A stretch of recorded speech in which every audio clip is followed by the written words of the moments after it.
Assalamualaikum warahmatullahi wabarakatuh. Nama saya Rene Ardiansyah. Di sini saya akan mempresentasikan mengenai analisis UML dari sebuah proyek atau sebuah sistem penjualan tiket dan merchandise yang merupakan sebuah web yang sudah saya buat. Kita mulai saja.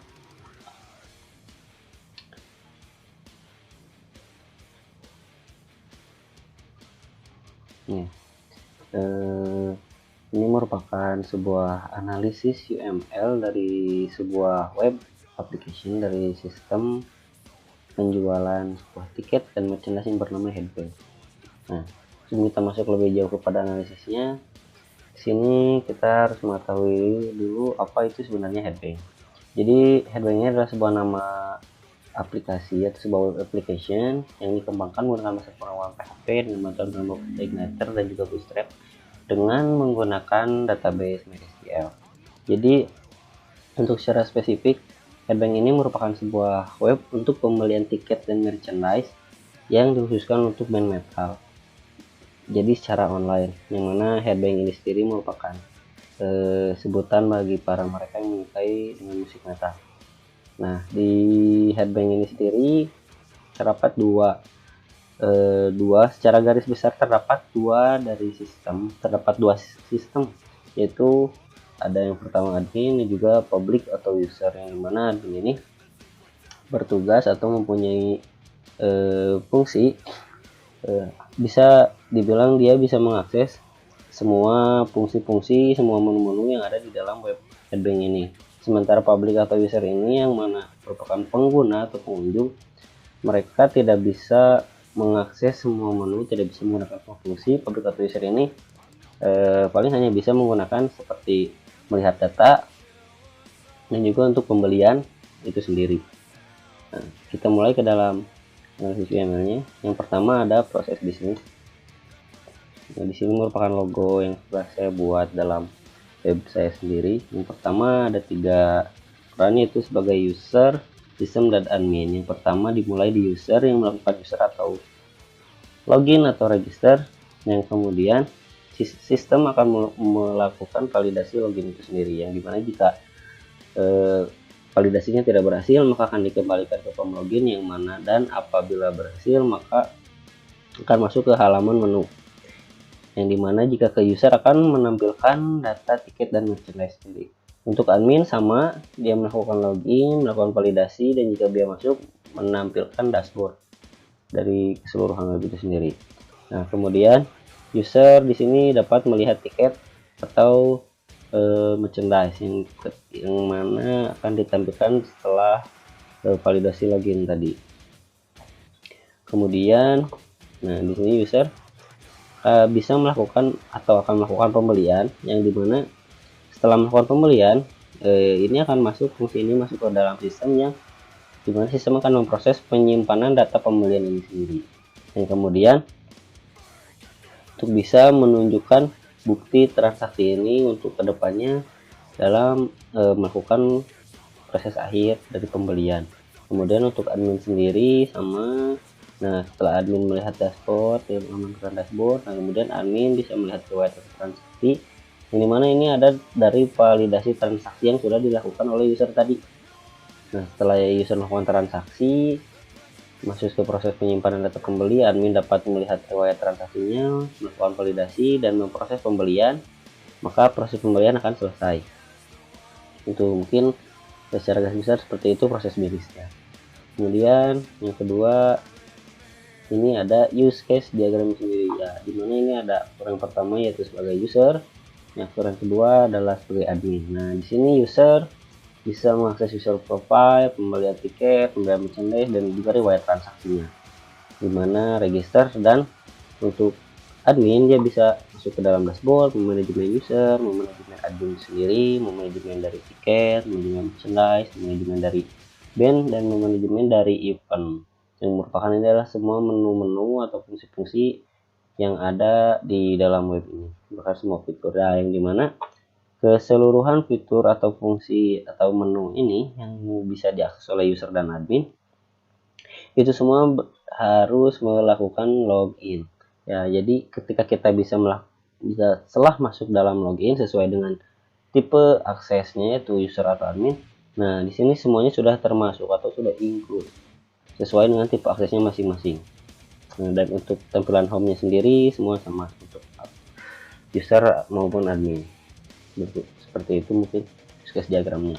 Nah, kemudian ada activity diagram sendiri ini yang merupakan terdapat 3 peranan atau 3 garis besar, yaitu user, sistem, dan juga database. Dimulai dari user yang merupakan register, kemudian sistem akan memproses register data dan masuk ke database yang akan menyimpan dari data registrasi user ini sendiri.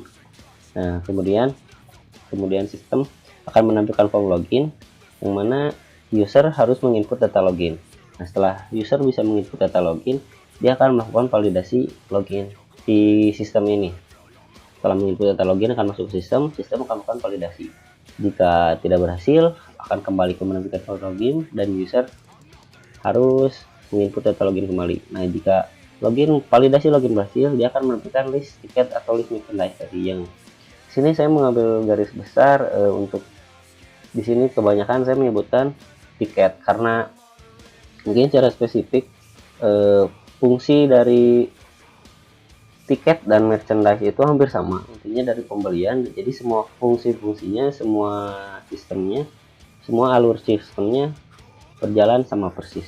Nah, kemudian setelah validasi menampilkan list tiket, kemudian user bisa memilih tiket yang mana dia bisa membeli tiket yang tersedia atau yang belum habis.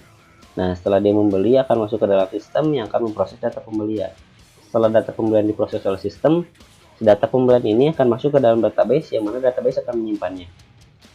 Nah, setelah bisa tersimpan di database, maka sistem akan bisa menampilkan riwayat transaksi yang akan bisa dimana dilihat lagi oleh user yang telah melakukan transaksi itu sendiri, yang mana akan diproses oleh sistem dan selesai. Nah, kemudian untuk database setelah menyimpan data pembelian, maka dia bisa langsung sistem akan login seperti itu untuk activity diagramnya.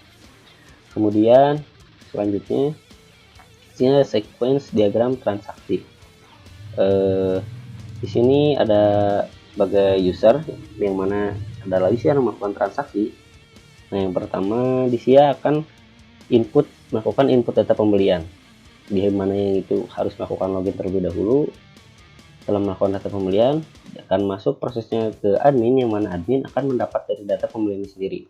Nah, setelah bisa mendapat data, maka data akan secara otomatis masuk ke dalam database. Setelah database menambahkan data ini, maka database mengembalikan berupa riwayat pembelian slip ke admin. Nah, admin dan juga user akan menerima riwayat dari pembelian yang telah dilakukan user tadi. Nah, seperti itu sequence diagram berarti transaksi. Kemudian yang kedua masih dalam sequence diagram, yaitu untuk user atau dalam proses login. Yang pertama ada user yang menginputkan username dan password untuk melakukan proses login. Kemudian yang kedua, dia akan masuk ke cek validasi username dan password di database. Nah, yang mana jika sudah tervalidasi, dia akan langsung menampilkan halaman menu. Namun apabila validasinya tidak berhasil, maka si database ini akan mengembalikan datanya ke form login bahwa username dan passwordnya tidak valid, jadi tidak bisa divalidasi. Kemudian selanjutnya sequence diagram yang terakhir yaitu merupakan sequence diagram riwayat. Yang pertama dari admin. Nah, ini riwayat untuk admin. Yang pertama untuk memproses data pembelian. Nah, setelah data diproses oleh admin ke dalam sistem, maka sistem akan menginput data pembelian ke dalam database. Setelah di database, maka akan tersimpan. Nah, untuk sistem ini sendiri setelah tersimpan dikembalikan ke sistem, dan sistem bisa menampilkan riwayat dari pembeli itu sendiri, yang mana nanti admin juga bisa menampilkannya ke user. Maka semua pihak bisa melihat bagaimana riwayat transaksi itu terjadi, bagaimana datanya. Mungkin seperti itu untuk sequence diagram dari riwayat. Yang selanjutnya di sini ada kelas diagram. Di sini ada 6 kelas yang sebenarnya di dalam web saya ada 7 kelas, namun kelas yang satu itu merupakan kelas yang ketujuh merupakan fitur tambahan, dan fitur itu baru dibuat kemarin-kemarin. Nah, Jadi namun fitur itu tidak banyak tersangkut paut ke dalam kelas yang lain karena itu cuma fitur berupa informasi. Jadi kelas diagram yang kita bahas di sini atau kelasnya ada 6 kelas utama dan 6 kelas yang ada di website. Yang pertama dari kelas user yang menampilkan ID user, username, password, username, dan juga foto dari user itu sendiri, yang mana bisa melakukan metode perubahan seperti dalam login user, kemudian bisa melihat data, melakukan penambahan data user, melakukan ubah data user, menghapus data user, mengubah foto atau change foto, dan mengubah password dari user ini sendiri. Nah, yang mana dari kelas user, si ID user ini bisa saling berhubungan dengan ID tiket.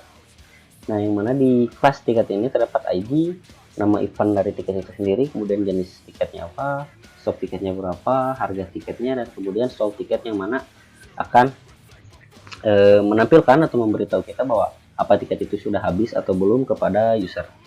Jadi kita memberikannya sebagai sold tiket. Nah, kemudian yang kedua ada merchandise.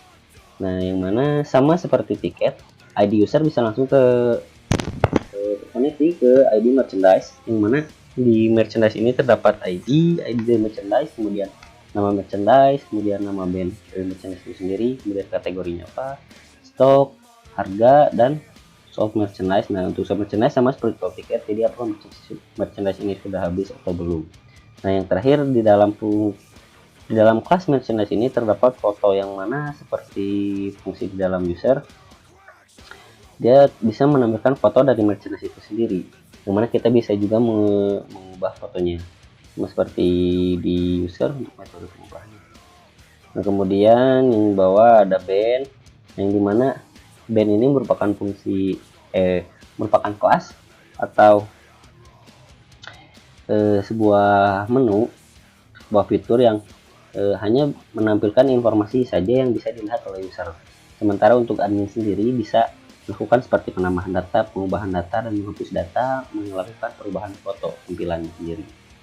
Nah, untuk di band ini hanya ada ID, nama band, histori mengenai band ini, tempat band ini tercipta, tanggalnya kapan, dan juga foto dari band ini. Jadi kelas band ini cuma langsung tersambung ke user, yang mana bisa mengaksesnya dan cuma bisa menghapusnya. Nah, kemudian untuk penjualnya sendiri, nah di sini ada tiket sale dan juga ini merchandise sale terusnya, yang dimana ID dari tiket ini akan dimasukkan ke dalam ID tiket di penjualan tiket yang akan membaca ID-nya secara otomatis.